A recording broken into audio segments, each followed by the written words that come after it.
Assalamualaikum warahmatullahi wabarakatuh. Perkenalkan, nama saya Nur Afiatul Niza, NIM 21026060. Tujuan saya membuat video ini yaitu memenuhi salah satu tugas akhir saya tentang skema klasifikasi arsip. Langsung masuk ke materi kita, yaitu tentang dasar-dasar organisasi. Organisasi berasal dari bahasa Latin, organisasi yang artinya alat, bagian, atau anggota, atau badan. Organisasi terbagi menjadi dua, yaitu organisasi statis dan organisasi dinamis. Organisasi statis adalah sebuah wadah untuk berorganisasi dan adanya hubungan kerjasama antara kelompok atau suatu organisasi untuk mencapai suatu tujuan tertentu. Yang kedua, organisasi dinamis. Organisasi dinamis adalah proses atau yang dilakukan dalam berorganisasi untuk menetapkan dan berorganisir susunan organisasi, suatu usaha, dan sebagai suatu sistem dan proses berinteraksi antara orang-orang yang bekerja sama baik dalam lingkungan formal maupun informal. Selanjutnya, organisasi sebagai unsur administrasi. Yang pertama, pengertian dari administrasi secara sempit adalah sebuah bentuk aktivitas yang meliputi catat-mencatat, surat-menyurat, pembukuan sederhana, pengetikan, dan kegiatan lain yang mempunyai sifat teknis ketatausahaan. Sedangkan definisi administrasi secara luas adalah semua yang berkaitan dengan proses kerjasama dari dua orang atau lebih untuk mencapai tujuan bersama, dengan memanfaatkan semua sumber daya yang ada. Tujuan manajemen administrasi yaitu menampilkan laporan dan catatan penting dengan rincian biaya yang sesuai, pemberian pelayanan oleh tata usaha kepada para mitra kerja dan juga pelanggan, menyediakan laporan yang relevan dan terbaru. Selanjutnya tentang pengertian pembekasan arsip. Sistem pembekasan adalah cara atau metode penyimpanan arsip secara sistematis ke dalam peralatan menurut aturan yang telah direncanakan, termasuk proses penentuan indeks, kode penyusunan, dan penempatan arsip, dengan cara yang sistematis sehingga dapat dengan mudah, cepat, dan tepat ditemukan bila diperlukan. Tujuannya yaitu ketepatan dan kecepatan dalam penemuan kembali, mengantisipasi adanya dokumen yang hilang, efisiensi dalam penggunaan ruangan dan peralatan, mempermudah dalam penyusunan.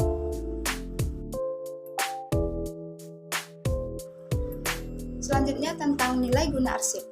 Nilai arsip yang didasarkan pada kegunaannya bagi kepentingan pengguna.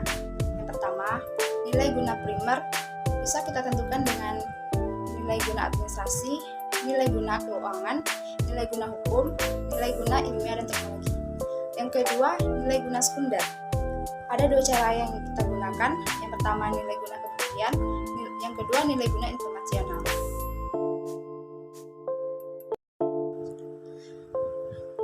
Selanjutnya tentang klasifikasi arsip. Di dalam KBBI, klasifikasi adalah penyusunan bersistem dalam kelompok atau golongan menurut kaidah atau standar yang ditetapkan. Kode. Kode berasal dari kata code yang artinya sandi, tandi, tanda atau kode. Kode dibagi dalam 10 klasifikasi yang dimulai dari 00 sampai 900.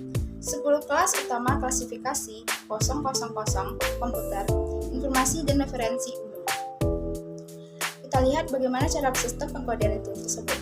Yang pertama, 100 filsafat dan psikologi, 200 tentang agama, 300 tentang ilmu sosial, 400 tentang bahasa dan selanjutnya.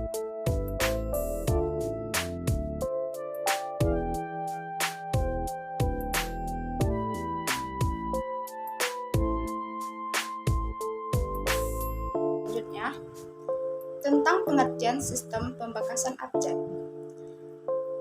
Ia merupakan sistem penyimpanan arsip yang didasarkan pada urutan abjad mulai dari A sampai Z, dari kata tangkap nama baik itu nama orang maupun nama badan atau organisasi. Sistem pembekasan berdasarkan abjad ada dua. Yang pertama, nama orang. Yang kedua, nama badan atau lembaga. Peralatan.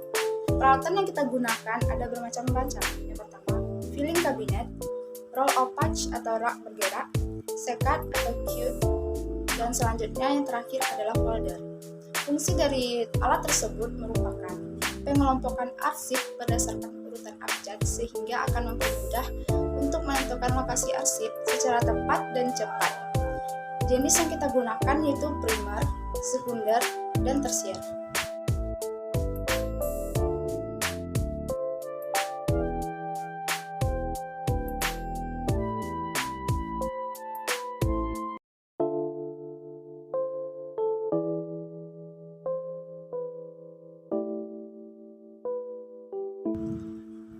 Selanjutnya langsung masuk ke materi aturan pelabelan. Yang pertama, pengetikan dimulai dengan penyamakan jarak jahit, yaitu 1 garis spasi dari sisi kiri. Jika digunakan label lengkap dengan tanda angka, judul harus diketik di tengah, bawah, dan tanda angka di tepi atas label. Yang terakhir, judul. Judul dibuat dari salah satu nama sebenarnya strike order, atau dilakukan pemberian nama indexing order.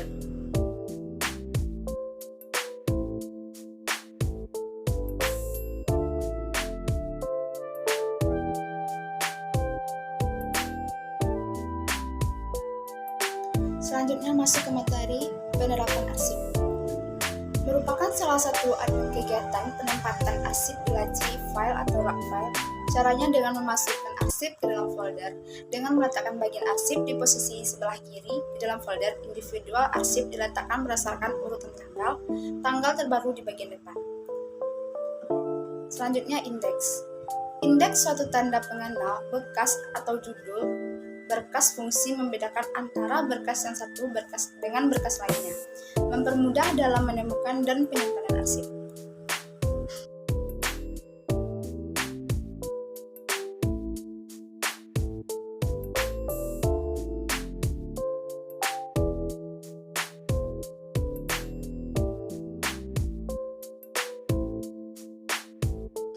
Langsung masuk ke klasifikasi arsip. Klasifikasi arsip merupakan penggolongan dan pengelompokan arsip atas dasar persamaan masalah yang terkandung dalam arsip. Fungsinya mempermudah dalam penyimpanan dan temu kembali. Contoh dari kode klasifikasi. Yang pertama tentang KP kepegawaian. 10 penerimaan pegawai, 20 pengangkatan pegawai, 30 promosi. 01 kenaikan pangkat atau golongan, 02 pengangkatan dalam jabatan, 03 kenaikan gaji, 40 mutasi, 01 pemindahan atau alih tugas, 02 tenaga pembantuan.